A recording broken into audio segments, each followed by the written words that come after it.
Hello everyone, আমি না থাকা আজকে আমি আর নিজের নামটা বলবো না। রেডি সেডি হয়ে বেরিয়ে পড়লাম, তবে আজ কোনো ব্রাইড সাজাতে না, শেষ পর্যন্ত দেখতে থাকো ভিডিও। প্রথমে চলে গেলাম বাবার বাড়ি, মা বাবা দিদিকে নিয়ে চলে গেলাম একটু বাজার কমপ্লিট করে আবার বাবার বাড়ি ফিরে বৌদি মা দিদি আমি সবাই মিলে বেরিয়ে পড়লাম দিদির বাড়ি বড়দি। দেখো সবাই মিলে আমরা বড়দির বাড়ি পৌঁছে গেলাম।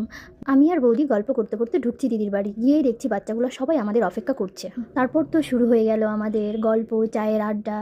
তারপর তো চা খেয়ে বেরিয়ে পড়লাম, দিদি আমাকে বললো যা গিয়ে মাংসটা নিয়ে আয়। আমি আর আমার দিদি আমি বেরিয়ে পড়লাম, এসে সবাই মিলে তোড়জোড় শুরু করে দিলাম রান্নার। দিদির বাড়িতে ছোট্ট একটা অনুষ্ঠান আছে, তাই আমরা সবাই মিলে এসেছি।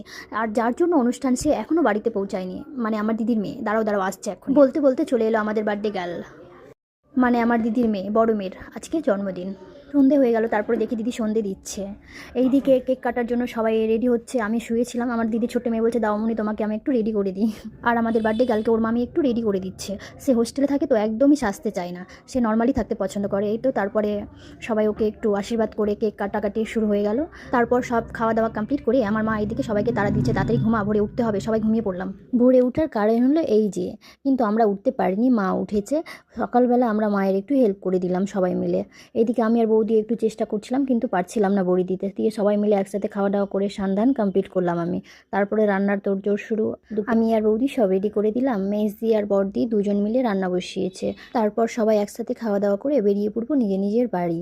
প্রথমবার এমন একটা ভিডিও দেওয়ার চেষ্টা করলাম। আমার মেকআপের ভিডিওতে তোমরা অনেক ভালোবাসা দাও, আমার দিক থেকে অনেক ভালোবাসা তোমাদের সবাইকে। Bye bye.